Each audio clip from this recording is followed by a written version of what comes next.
Welcome to the Protagonist Pub. My name is Tammy, and this is where characters gather.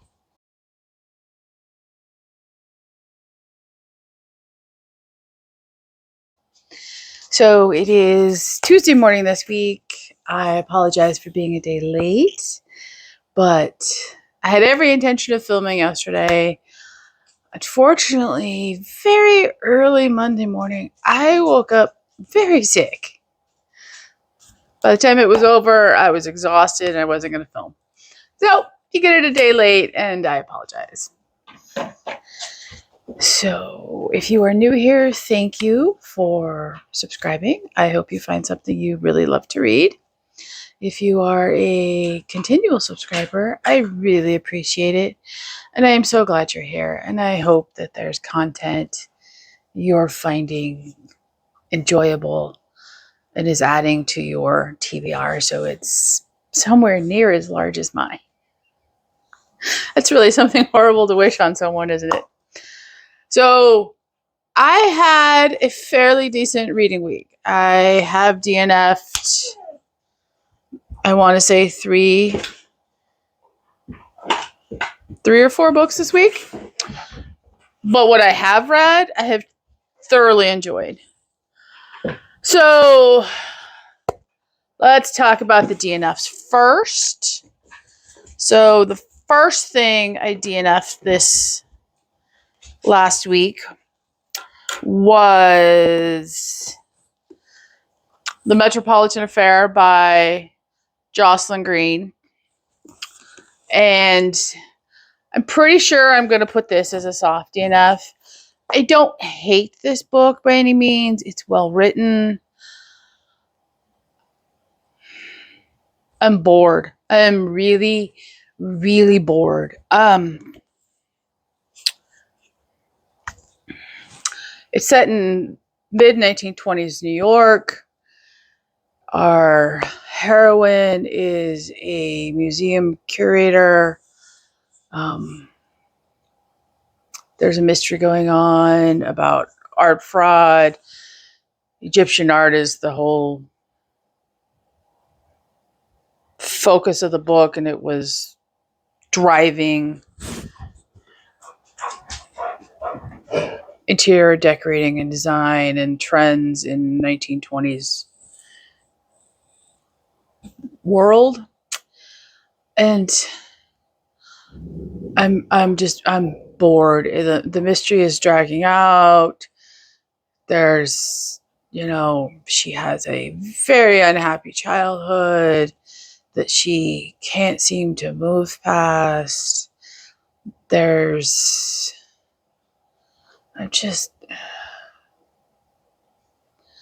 over it. I may finish it. I'm like more than halfway through, I think. Let's see, I'm on 214 out of 385. So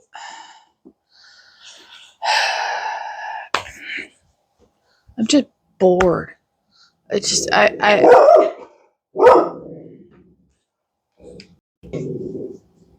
So there's a cat across the street, and Fireball thinks it's the worst thing ever, even though she belongs there. So the next book I'm going to talk about is wholly unrelated to the Metropolitan Affair, but they're both hitting the same note for me. And that is Catholic Philosopher Chick Makes Her Debut by Rebecca Batten, Weiss, and Regina Doman. So this was recommended to me by Rhonda Ortiz, the author of the Molly Chase series. And apparently Kahlua is in Tackle Her Sister mode. And I have DNF Catholic Philosopher Chick, and I'm pretty sure this is a hard DNF for me. So our heroine, whose name is Caitlin, is a Jewish convert to Catholicism. She was born and raised and went to college in New York or on the East Coast. And she converts to Catholicism about 2 years before the book takes place. she decides to go to Dominican University in Houston to pursue her master's degree in Catholic philosophy. So the book opens up and she's landing in Houston. And she is obsessed with her physical appearance, what brands she has on her body, how everybody perceives her. And that's before she ever gets off the plane. She gets off the plane. She's in Beggar's Claim at one of the airports in Houston. It doesn't specify which one. And she runs into a bunch of real-life cowboys in cowboy hats. Okay, as many times as I've flown in and out of Houston, I've never once had that experience. I mentioned this to Rhonda. She says she's had it once running and flying out of Dallas. But neither here nor there. That's just the first chapter.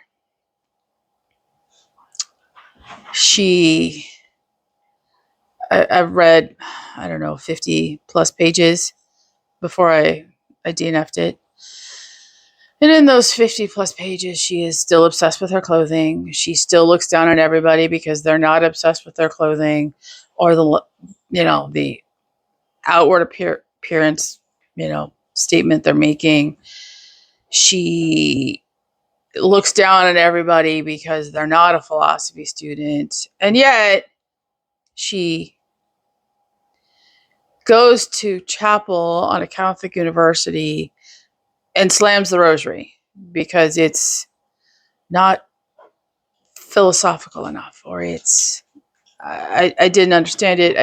At that point, I was just over it. And so these two books right here both have something I know myself very well, and I don't like the East Coast.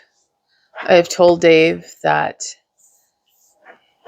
when we moved to Texas and we crossed the Mississippi, I said, I'm never going back. I don't care. I'm done. I'm not crossing that proverbial line in the sand. I'm done. And he's in agreement with me. This obsession that New York is the best, and if it doesn't happen on the East Coast, it doesn't count. And that whole trope thing, just I don't like. I don't handle it well. I would rather read about small town America, small town Canada, anywhere else in the world, but the East Coast of the United States, to be honest. And that's, if it's a small town set in the South, I'm usually okay with that. Northeast, I'm not okay with it. I'm just not. And if you live in the Northeast, I'm not slamming you. This is a personal Tammy thing. And this isn't even Texas is the best thing ever, because Texas has its own problems, like any state. But we've just, I don't like the East Coast trope. Okay, and so for the last DNF of the week, it was an audio read, and that was A Murderous Persuasion by Kate Oliver. Her name's right here. This was an audiobook from the library. It was the second in the series. Okay, YouTube, seriously. Puppies. Oh, Kahlua woke up in fine form this morning. And I was listening to it while I was stitching, and I just found it nonsensical and unenjoyable, and made it about 20% through and DNF'd it. Okay, so what did I read to conclusion? First up was on my Kindle. That was the first book in the Sweater Weather series. It released on Friday. That was The Fall Pack Plan by Emma St. Clair. And this kicks off I believe it's 7-book series, one that releases every Friday for the next, 6 weeks now. So this was set in the small town of Haven Hollow in Tennessee. It is a small town, friends to lovers romance. She works for a minor league hockey team. He is a NHL star that is sent down to the minor leagues to rehab an injury. He was her brother's best friend growing up. And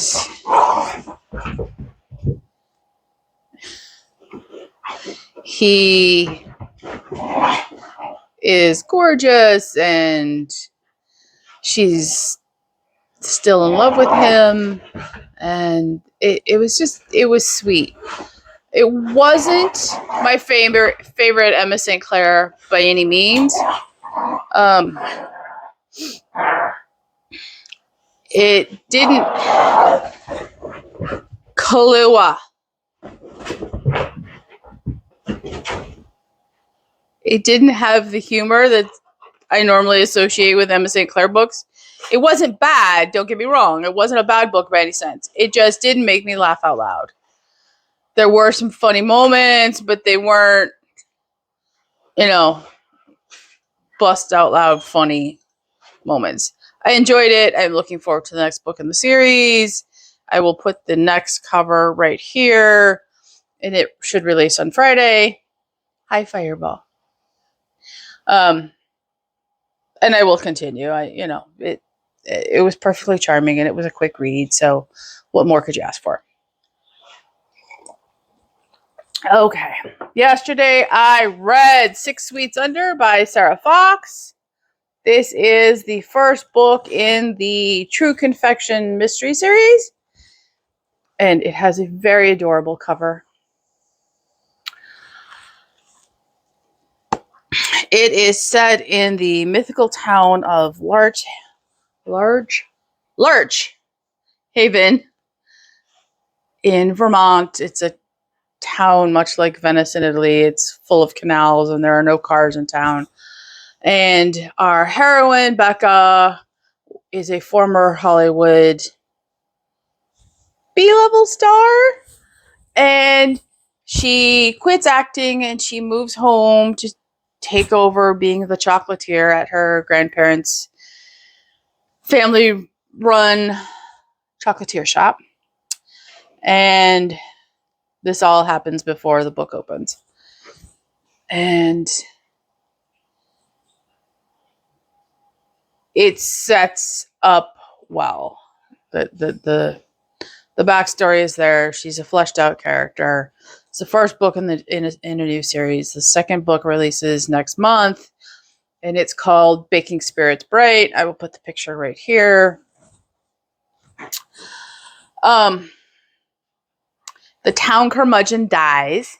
He's found face up or floating face down in a canal by Becca, and soon it is revealed that her grandfather is considered a prime suspect in the murder, and she can't let that happen, and so she proceeds to investigate to find out who killed the curmudgeon and clear her grandfather's name. There is a romance that fizzles out, but you're not at all sad that happens. There's the hints of potential romance in future books. She has a great best friend. The town is memorable. The characters are memorable. This has all the makings of a new favorite series. I will continue happily. Sarah Fox is one of those cozy mystery writers that is a reliable, dependable. I'm not worried about its content or its, reading whatsoever. So I thoroughly enjoyed myself. I read it in one day. It was a perfect read yesterday when I wasn't feeling great and I needed a distraction that didn't require my brain. And it was the perfect book. So, and now on to my favorite read of the week. I'm not surprised by this. That is Sylvanas by Christie Golden. And it is a World of Warcraft novel. It is the novel that went with the previous expansion, Shadowlands. And the last 10% of the book is horrible. And it's not horrible because of the writing or the storytelling. It's horrible because it's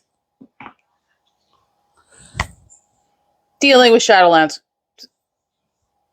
And Shadowlands is a very, very bad expansion. It has very bad storytelling. It has a very bad plot line. And this book, the last 10%, suffers from that. And it ruined what was otherwise a very good read. So you really don't have to know anything about the game to enjoy that first 90%. And the last 10% may not sit as poorly if you don't play the game because you don't have that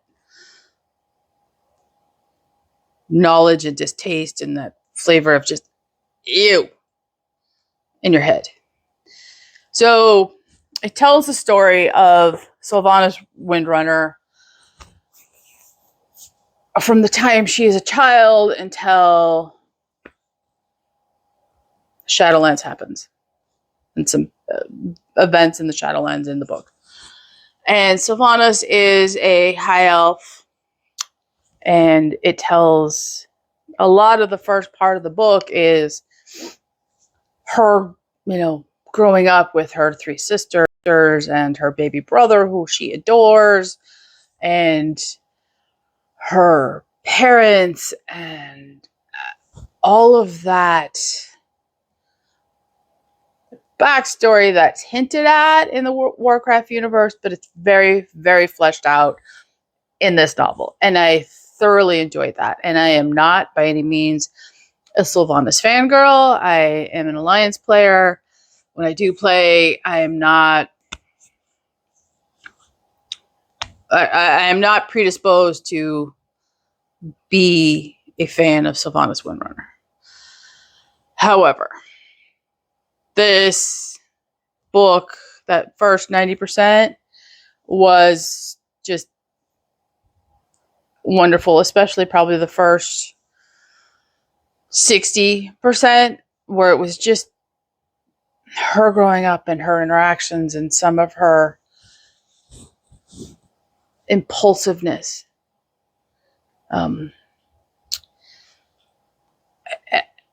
And you see the lifelong pattern of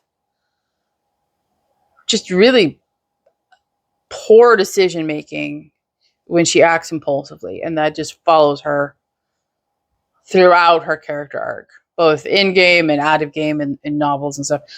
She's a very reactive personality. She's not a very thoughtful personality. Hello, Fireball. So it is obviously a secular book. It is obviously fantasy. However, there is very little magic in the book. There is very little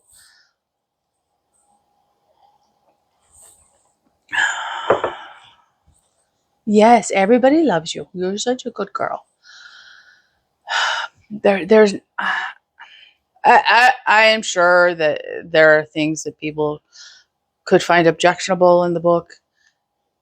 And I think that's just generally true in the state of society that we're in today. Part of the Sylvanas character, okay, no, lay down, is that she grows up to be what's known as the Ranger General for her people. She is the leader of the military, in essence. And Arthas Menethil, who succumbs to fear and demons and commits patricide, is on a quest to prevent the world from turning into the Scourge, and he fails to realize that he's in effect causing it. And he steals Sylvanas' soul and makes her a thrall. And she's now undead, and she's a banshee, and that is who she is in game. She is the Banshee Queen. She's the Dark Lady. She's the leader of the Forsaken. And she eventually breaks free of Arthas, but she is her character in game, and for a portion of the book is driven, just driven to kill Arthas. Revenge, anger, every negative emotion you could attach to a character is exemplified in Sylvanas Windrunner, the Banshee Queen. There is no spark of warmth of any kind in this woman when she becomes undead. And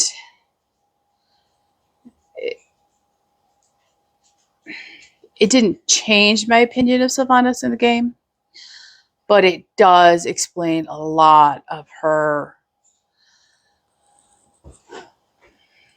reactions and personality that always eluded me. And so this is a very rambling way of saying I thoroughly enjoyed this one, except for that last 10%.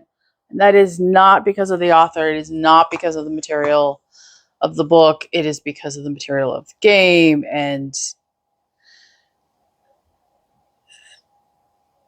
so if you pick it up, you have my review. I would easily recommend this if you've played Warcraft. If you're slightly interested, I would recommend it. I found it a decent read. I really did. I enjoyed myself. I read it over 2 days only because I didn't want to stay up till like 3 o'clock in the morning and finish the last 150 pages. Otherwise, I would have read it in one day. So that is what I read last week. What am I going to read this week? Well, as you all know, I'm going to read the new sweater weather release come Friday. I haven't picked out anything else to read.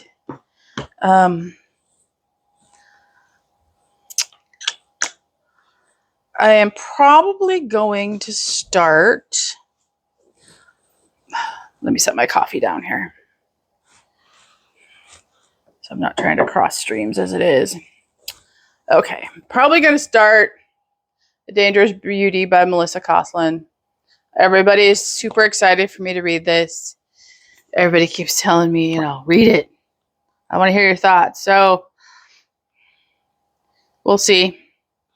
It's not super long. So I'll probably start this week. And I will probably start. Yeah, I'm probably going to start Halo Legacy of Onyx for Space Opera September. I have a lot of stitching to do this week, so I don't know what I'm going to be listening to. I haven't chosen anything. I'm a little behind on a stitch along that I need to catch up on. So reading may suffer a wee bit, but I hope not. I can read in the evenings. I can stitch during the day. We'll see how that goes. I do have a very small finish over the weekend. I did manage to finish something. And this is probably not the best. It's not the best background. Here, we'll use my calendar. And there you go. It's a wee little coffee cup. I need to fully finish it so it can sit in the bookcase, but it's for fall. It's got fluorescent thread in it. It was supposed to be a pumpkin spice.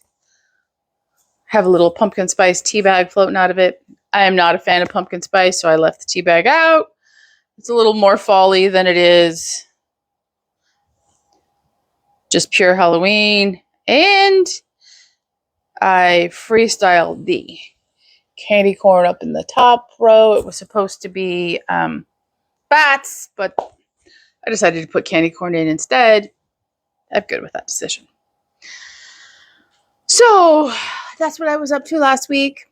Did you read anything good last week? Did you read anything horrible last week that I should avoid? Leave a comment down below, like and subscribe, and I will see you here next week at the Protagonist Pub.